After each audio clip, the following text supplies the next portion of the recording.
सध्या महापालिका निवडणुकीची रणधुमाळी सुरू आहे आणि प्रचार शिगेला पोहोचलाय. प्रभाग क्रमांक 18 सत्यजित जाधव उमेदवारीसाठी फायनल झालेत आणि त्यांच्याशी आज आपण संवाद साधणार आहोत. तर नमस्ते सर, तारा न्यूजमध्ये तुमचं मनापासून स्वागत आहे. तर सर्वात प्रथम सर, तुम्ही या भागात उमेदवार म्हणून उभे राहिलात, याचं नेमकी प्रेरणास्थान काय आहे? पहिली गोष्ट, घराण्यात आमच्या वारसा जो आहे तो समाजकारणाचा पहिल्यापासून आहे. कारण माझे वडील आमदार होते, आमदार चंद्रकांत जाधव, सगळ्यांना माहीत आहेत.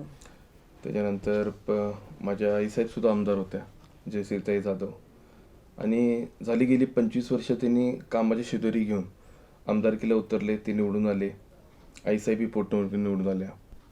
त्याच्यामुळं तो जो वारसा पुढं चालवायचा आहे तो कुणीतरी हातात ती शिदोरी घ्यायला पाहिजे आणि पुढे जायला पाहिजे. त्यामुळं मी ठरवलं की या आपण महानगरपालिकेत बेसिकपासून सुरुवात करू आणि आपण पहिला 4 प्रभाग जे झालेला आहे, कारण नवीन रचनेप्रमाणे 4 प्रभाग मिळून एक प्रभाग झालेला आहे. जसं की हा प्रभाग मोठा आहे, 22,000ची मतसंख्या आहे. तर त्या मताधिकारांपर्यंत जर काम करायचं असेल तर आपल्याला बेसिकपासून जावं लागणार आणि त्या बेसिक अडचणी जर आज आपण अनुभवल्या किंवा त्या शिकल्या तर पुढं चांगल्या पद्धतीने आपण काम करू शकतोय आणि आपण समाजाला काहीतरी चांगलं देऊ शकतोय असं मला वाटतं. अच्छा, तर आतापर्यंत केलेल्या कामाचा आढावा याबाबत काय सांगाल? आतापर्यंत ज्यावेळेला आईसाहेब आमदार होत्या त्यावेळेला त्यांच्याबरोबर मी सगळे बाकीचे 54 प्रभागातले काम करायचो, उत्तर प्रभागातले. तर जे लोकल समस्या असायच्या, कारण त्यावेळेला नगरसेवक हे नव्हतेच, नगरसेवकासारखंच काम करायला लागायचं. तर तो 2.5 वर्षाचा अनुभव माझ्याकडे आहे आणि त्या अनुभवाच्या जोरावरच मी ठरवलं की आपण पुढेही 5 वर्ष चांगल्या पद्धतीनं समाजकारण करावं, त्याच्याबरोबर लोकांच्या समस्या सोडवाव्यात. ज्या गोष्टी आहेत, कारण प्रभाग जो 4 प्रभाग झालेले आहेत त्याच्यामध्ये भरपूर गोष्टी सुधारण्यासारख्या आहेत.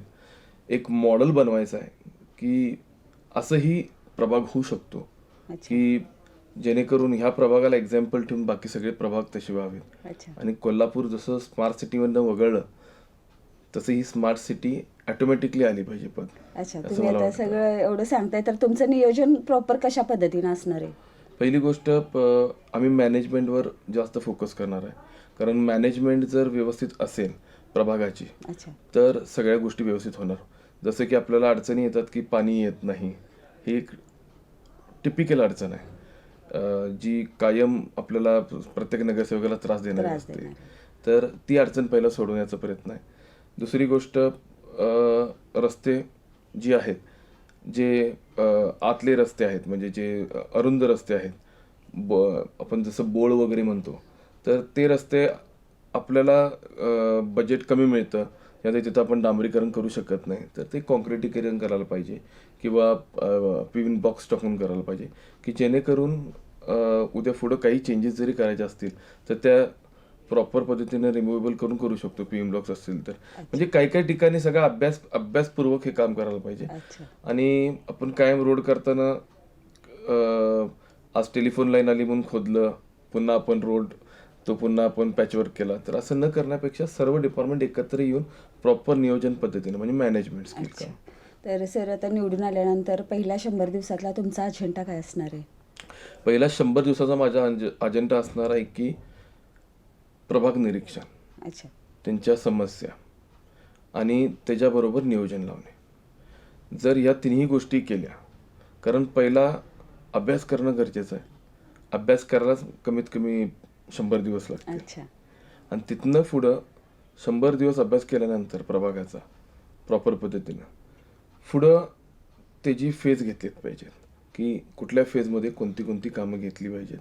आणि सगळ्या माहितीचं सरकार असल्यामुळे माहितीचं पण भरपूर सपोर्ट असणार आहे पुढं, कारण केंद्रात ही भाजपची सरकार आहे, आपल्या महाराष्ट्रात महायुतीचं सरकार आहे आणि आता नगरपालिकेला सुद्धा तुम्ही चित्र बघितलेलं आहे काय आलेलं आहे. इथंही महायुतीचं सरकार 100% येईल, कारण पाईपलाईन एक असेल तरच फ्लो चांगला व्यवस्थित येणार आहे. अच्छा, तर आता इलेक्शन आले की सगळेच आश्वासन देतात, तर आश्वासन आणि प्रत्यक्ष अंमलबजावणी याबाबत तुमची भूमिका काय असणार आहे?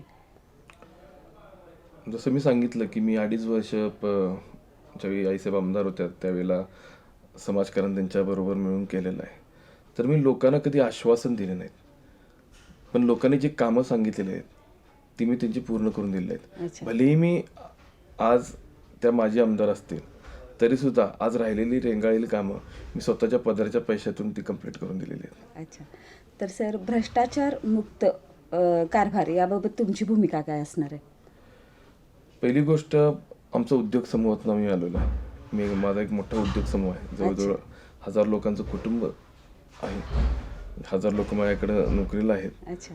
आणि ह्या भ्रष्टाचार म्हणजे मला वाटत नाही की मला ह्याची काही गरज आहे अच्छा. किंवा भ्रष्टाचार मी करीन किंवा भ्रष्टाचार करायला पाहिजे. कारण आम्ही स्वतःच एक चांगल्या रीतीनं एक बिझनेसमॅन आहे. आम्ही हायेस्ट टॅक्स पेअर आहे. अच्छा. तर मला वाटत नाही की या गोष्टींसाठी म्हणजे हा प्रश्न माझ्यासाठी व्हॅलिड आहे. अच्छा अच्छा. ठीक आहे सर. तर आता प्रभागात आपला म्हणजे ज्येष्ठ त्याचा अर्थ असा नाही आहे की बाकीची सगळीच काम करतात, भ्रष्टाचार करणारी करतात, पण या समाजात चांगली माणसं सुद्धा आहेत की जी नीतिमत्ता ठेवून काम करतात. आणि ही आता तिची जागृती व्हायला लागल्या. कारण लोकांना काम दाखवलं तरच लोक तुम्हाला निवडून देणार. बरोबर. तुम्ही भ्रष्टाचार आणि ह्यात जर पडायला लागला तर लोक तुम्हाला एकदा निवडून देतील, पुढच्या वेळेला तुम्हाला उभा सुद्धा विचार करणार करणार नाही. ठीक आहे सर. तर आता प्रभागात महिला आहेत, युवक आहेत, ज्येष्ठ नागरिक आहेत, तर त्यांचा समन्वय कसं साधणार तुम्ही? आता दिवस तर आपल्याकडे फार कमी राहिलेले आहेत. हो. कारण पहिली जिल्हा परिषदची निवडणूक होती, तर ती न घेता निवडणूक आयोगाने डायरेक्ट हे जी इलेक्शन घेतलेली आहे महानगरपालिकेची, आणि तातडीनं पत्रकार परिषद घेऊन वेळ सुद्धा सांगितली, तिची कालावधी सुद्धा कमी दिलेली आहे. त्यामुळं प्रत्येक उमेदवाराला फक्त 20 ते 25 दिवस मिळणार आहेत प्रचार करायला. जे विद्यमान आहेत, ज्यांना माहिती आहे की बाबा माझं तिकीट मी प्रबळ आहे आणि माझं तिकीट फायनल होईल, त्यांनी 2-2.5 महिने झालं त्यांची प्रक्रिया चालू ठेवलेली प्रचाराची. तर आणि जी आता नौकी आहेत, जी नवीन आहेत, तर त्यांना 20-25 दिवस मिळणार आहेत. तर पक्षाची ताकद, महायुतीची ताकद आणि त्यांनी जे आत्तापर्यंत मिळवलेलं त्यांच्या म्हणजे काय म्हणतात त्याला, त्यांच्या एरियामध्ये ज्यांनी काम केलेलं आहे, त्यांचं नाव केलं आहे किंवा त्यांचा जो मास आहे, त्या मासमध्ये जेवढं त्यांचं नाव आहे त्या पद्धतीनं त्या या सगळ्या गोष्टी पुढे ठरणार आहेत. अच्छा. तर आपण आता प्रभागातल्या समस्या म्हटल्यावर प्रॉपर पाणी म्हणा, ड्रेनेज, रस्ते हे तर कॉमन झालेलं आहे. आज बघतोय आपण समाजात महिला सुरक्षित नाही आहे. तर त्या महिलांसाठी काय खास तुमचं असणार आहेत का उपक्रम किंवा नियोजन वगैरे? पहिली गोष्ट, शासनानं एक वेगळं डिपार्टमेंट केलेलं आहे महिलांसाठी, की त्यांना एक शासनाने नंबर दिलेला आहे जो टोल फ्री नंबर आहे, की काही इमर्जन्सी असेल तर त्यांनी कॉल करू शकता. दुसरी गोष्ट, हे लोकांपर्यंत पहिलं पोचवायला पाहिजे, कारण काही लोकांपर्यंत ते पोचलेलं पण नाही आहे, काही महिलांना ते माहीत पण नाही आहे. त्याचं प्रशिक्षण दिलं पाहिजे. त्याच्यानंतर ज्या तरुण युवती आहेत किंवा ज्या 30 वयोगटातल्या आहेत किंवा 35 वयोगटातल्या आहेत, मिनिमम त्यांना एक सेफ्टीचं ट्रेनिंग दिलं पाहिजे. तर त्या ट्रेनिंगसाठी शासकीय ट्रेनिंग म्हणा किंवा प्रायव्हेट ट्रेनिंग म्हणा, या गोष्टीची उपलब्ध करून दिली पाहिजे. आणि 100% ह्यासाठी आपण उपलब्ध करून देऊ. कारण ह्या इम्युनिटीच्या म्हणजे ह्या सिक्युरिटीच्या गोष्टी येतात. सिक्युरिटी ज्यावेळी येते त्यावेळेला फर्स्ट थिंग इज दॅट की तुमचा पूर्ण एरिया जो कवर्ड आहे, प्रभाग जो आहे, तो CCTV कवर्ड पाहिजे.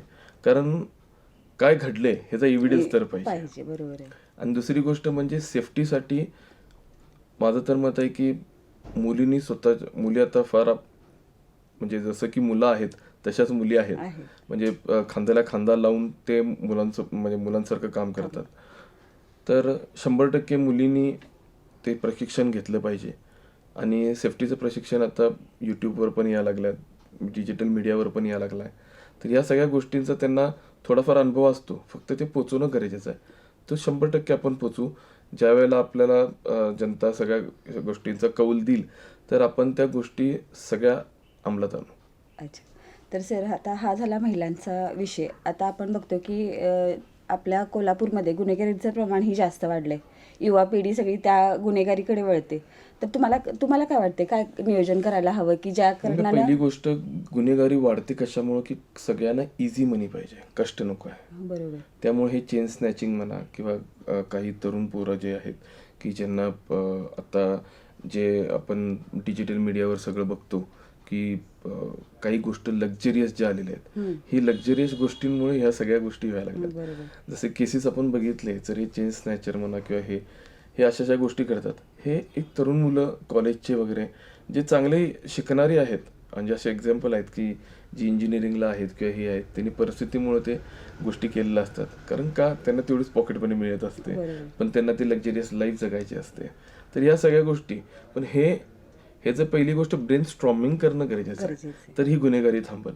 बाकीची गुन्हेगारी जी आहे ती ठिकठिकाणी माणसांच्या स्वभावावर डिपेंड करते की तो माणूस कसा आहे आणि कशा पद्धतीने तो वागतो, समाजात वावरतो बरोबर. आणि समाज त्याला कसा ऍक्सेप्टन्स देतं, त्याच्यामुळे ती गुन्हेगारी घडत असते. किंवा काही वेळेवर अत्याचार झालेला असतो म्हणून तो दुसऱ्यावर अत्याचार करावा लागतो, तशी गुन्हेगारी घडली जाते. म्हणजे वेगवेगळे प्रकार आहेत. बरोबर. ते थांबवायसाठी आपल्याला ब्रेन स्टॉर्मिंग महत्वाचं आहे. लोकांपर्यंत तुम्ही अवेअरनेस ही जी गोष्ट आहे की तुम्ही कसं समाजात वावरलं पाहिजे, हे सगळ्यात देणं गरजेचं आहे. त्यामुळे ही सगळ्या गोष्टी गुन्हेगारी थांबतील. अच्छा. माझ्या मते पोलीस आपले कोल्हापुरात एवढी जास्त काही गुन्हेगारी नाही आहे, आणि गुन्हेगारी जरी असेल तरी ती आपल्या सगळ्या पोलीस मित्रांनी आतापर्यंत चांगलं काम करून ती नियंत्रणात ठेवलेली आहे. अच्छा. विकास कामे करताना निधी किंवा प्रशासनाचा अडथळा आला तर तुमची त्यावेळी भूमिका नेमकी काय असणार आहे? विकास कामाचा निधी आणि प्रशासनाचे अडचण. अडथळा. पहिली गोष्ट, ह्या दोन्ही एका प्रश्नामध्ये तुम्ही 2 प्रश्न विचारलेत मला. तर विकास कामाचा निधी आल्यानंतर अडथळ्याचा प्रश्नच येत नाही, कारण मी जसं सांगितलं की केंद्रात भाजप आहे, महाराष्ट्रात महायुती आहे, अच्छा. आणि इथं सुद्धा महायुतीचं सरकार येणार. तर अडथळ्यात प्रशासनात कशासाठी येणार? बरोबर. अडथळा केला तर विरोधक करणार, काम थांबवण्यासाठी. अच्छा. तर ते काम जर चांगलं असेल तर विरोधक कशाला विरोध करतील? हां, ओके. कारण तेही विकासाला उभारल्यात आणि आम्ही विकासाला उभारलो. विकासासाठी निवडून आल्यानंतर जनतेचं किंवा नागरिकांचं मत असं असतं की निवडणूक आली की उमेदवार दारात येतोय, त्याच्यानंतर निवडून आल्यानंतर 5 वर्ष तो दिसतच नाही, असं नागरिकांच्यातून प्रत्येक नागरिकाचं असं मत आहे. तर तुमचं मत काय आहे याच्यावर? बरोबर असते, कारण पहिला आता जे सगळ्यांना वाटत असते की आपल्या घरी निदान आठवड्यातनं एकदा तरी आपले नगरसेवक दिसावेत. बरोबर आहे, कारण का, त्यांच्या समस्या त्यांच्याकडे जाणून जायला. घ्यायला पाहिजे. तर यासाठी माझं उत्तर पण आहे, आणि चांगला प्रश्न आहे हा. ॲक्च्युली डिजिटलायझेशनचा चांगला उपयोग इथं केला पाहिजे. आज 4 प्रभाग आहे, तर प्रत्येक प्रभागात पूर्वी एकच प्रभाग होता, 6-7 हजार मतदान असायचं, मॅन टू मॅन आपल्याला घरं ओळख असायची तशाची, आणि आता त्याच्या 3 पट आहे, 3 पट वाढलेला आहे. तर यासाठी डिजिटलायझेशन इज मस्ट. यासाठी आपण डिजिटलायझेशनमध्ये आपण ॲप तयार करणं गरजेचं आहे की ज्या 4 नगरसेवकांचं नाव असेल. अच्छा. त्या 4 नगरसेवकांना कंप्लेंट रेज करायची, म्हणजे जे काय त्यांच्या भागात अडचणी आहेत त्यांनी व्हॉइस कॉलवर बोलून टाकू शकतात किंवा टाकू शकतात, आणि 24 तासामध्ये त्याच्यावर अंमलबजावणी करायची. अच्छा. ही जर प्रक्रिया राबवली सगळ्याच भागात, तर माझ्या मते हा प्रश्न पुढच्या निवडणुकीला कोणी विचारणार नाही की नगरसेवक काय येत नाही. कारण नगरसेवक लागतो कशासाठी? नगरसेवक अडचणी ज्या नागरिकाला येतात त्या नागरिकांच्या अडचणी सोडवण्यासाठी नगरसेवक लागतो. हे एक माध्यम आहे, कारण तो डायरेक्टली आमदाराला जाऊन भेटू शकत नाही कधी कधी, किंवा शासकीय त्याला पायरी चढायची नसते ऑफिसची. त्यामुळे नगरसेवक हे माध्यम आहे की त्यांना काम सांगून आपल्या शासकीय कामांची पूर्तता करून घ्यायची. अच्छा. पुढील 5 वर्षात प्रभागाचा आराखडा कसा असणार आहे तुमच्या? पुढील 5 वर्षात जसं की मॅडम मी तुम्हाला सांगितलं की हा प्रभाग खूप मोठा आहे, 22,000 मतदान आहे. तर यात तिन्ही स्टेजची लोक आहेत. आपल्याकडं तुम्हाला स्लम एरियातली लोकं मिळतील, तुम्हाला प्रीमियम क्लासमधली लोकं मिळतील, तुम्हाला मिडल क्लासही मिळतील. तर आपल्याकडे तिन्ही लोक आहेत. तर तिन्ही लोकांना इक्वॅलिटीनं डिटरमाइन करून त्याचं एक मॉडेल बनवलं पाहिजे. आणि सगळ्या ॲम्युनिटीज, जशा ॲम्युनिटीज जशी बाग आता सम्राटनगरमध्ये म्हटलं तर सम्राटनगरची एक बाग आहे, तर दुसऱ्या भागात तशीच बाग असणार आहे, पण तिथला जर एरिया हे असेल, स्लम असेल, पण त्या ॲम्युनिटीज सगळ्या तिथे पाहिजेत. तर इक्वल ॲम्युनिटीज सगळीकडे पाहिजेत, की जेणेकरून लोकांना त्याची महत्त्वाकांक्षा कळाली पाहिजे आणि ती कसं वापरायची हे त्यांना सांगितलं, पण अवेअरनेस केला पाहिजे. अच्छा. त्यामुळे हे सगळं गोष्टी मेंटेन राहणार. करणं खूप गोष्टी सोप्या आहेत, पण त्या मेंटेन ठेवणं खूप गोष्टी अवघड आहेत. अच्छा. त्यामुळं लोकांना पहिल्यापासूनच दिल्यानंतर तिची अवेअरनेस करून सवय लावून हे एक मॉडेल बाग बनवायचं आहे आपल्याला. त्यासाठी मी निवडणुकीत उतरलोय, की हे एक्झाम्पल होणार आहे, की 4 प्रभाग मिळाल्यानंतर आपण काम कसं करायचं असतं आणि कशा पद्धतीने करायला लागेल आणि एक मॉडेल प्रभाग होईल.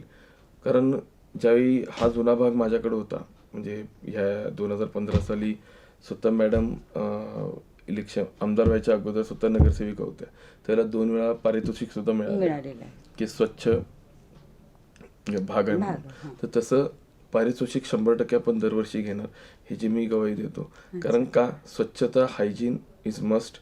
रोगराई पसरली नाही पाहिजे आणि आपल्या एरियामध्ये कायम आपला एरिया सर्वात श्रेष्ठ आणि लक्झरियस पाहिजे. अच्छा. तर अशा पद्धतीनं हे प्रभाग करू. कारण गोष्टी सांगायला भरपूर आहेत, पण आपल्याकडे वेळ कमी आहे. अच्छा. माझ्या मते मी ॲक्शनवर बिलीव्ह करतोय मोर दॅन टू स्पीक. बरोबर. तर जनतेनं ज्यावेळी मला कौल देतील त्यावेळेला 100% माझ्या कामातून त्यांना कळेल की कसा भाग होणार आहे आणि कशा पद्धतीने होणार आहे. अच्छा. आणि मला तुमच्या चॅनलच्या माध्यमातून एवढंच सांगायचं आहे की तरुण लोकांना तुम्ही खरोखर संधी द्या. कारण नवीन पिढी, नवीन विचार आणि जनतेला योगदानात जे देणार आहेत नवीन पिढी, ते एका नवीन मार्गाने देणार आहेत, चांगल्या भूमिकेने देणार आहेत. तर नवीन लोकांना तुम्ही प्रोत्साहन करून सर्व, कारण ह्यात जे पॅनल सिस्टीममध्ये आलेलं आहे, 2 नवके चेहरे आणि 2 विद्यमान चेहरे, म्हणजे अनुभवाबरोबर नवक्यांना सुद्धा चान्स दिलेला आहे. कारण का, त्यांच्या रिस्पेक्टफुल आणि ग्रेटनेसनं जे त्यांचे अनुभव आहेत, त्याच्या अनुभवाच्या जोरावर हे सगळं मॅच व्हायला. तर खरोखर माझी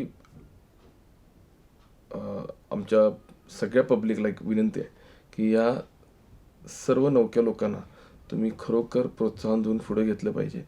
आणि आज त्यांना चान्स आला आहे, तर त्या चान्सला तुम्ही खरोखर त्यांचं म्हणजे सर्व केलं पाहिजे आणि परीक्षेला उतरल्यात तर 100% पास केलं पाहिजे. बरोबर आहे सर. तर आता सर्वात शेवटचा प्रश्न म्हणजे तुमच्या मते विकासाची व्याख्या काय आहे? विकास म्हणजे vision. First thing is that विकास म्हणजे हे विजन आहे. विजन जर तुमचं परफेक्ट असेल तर विकास 100% होणार. बरोबर. आणि विजनमध्ये गोष्टी सगळ्याच येतात.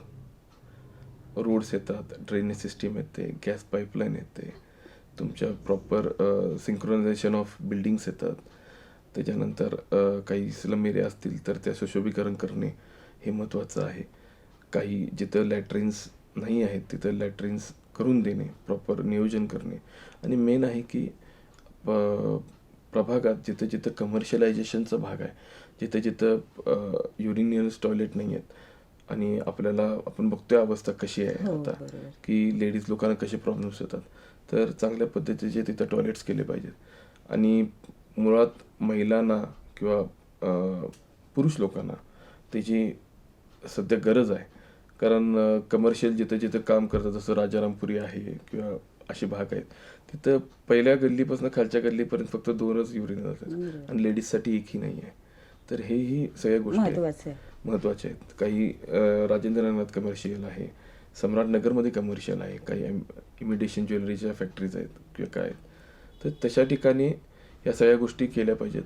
तर या विकासाच्या गोष्टी आहेत, या 100% आम्ही करणार आणि हे सगळं धोरण घेऊनच आम्ही या रिंगणात उतरलेलो आहे. अच्छा. तर आज आपण प्रभाग क्रमांक 18मध्ये उमेदवार म्हणून उभारलेले सत्यजित जाधव यांच्याशी संवाद साधला. त्यांनी आपली भूमिका इथे स्पष्ट आणि अगदीच सोप्या भाषेत आपल्यापर्यंत पोहोचवले. तर नक्कीच सर, तुमचं मतदारांना तुमची भूमिका पाहायला आवडेल आणि त्यांनी नक्कीच नवीन उमेदवारांना, नवीन चेहऱ्यांना संधी देतील. तर तुम्ही आज तारा न्यूजला वेळ काढून माहिती दिली त्याबद्दल धन्यवाद.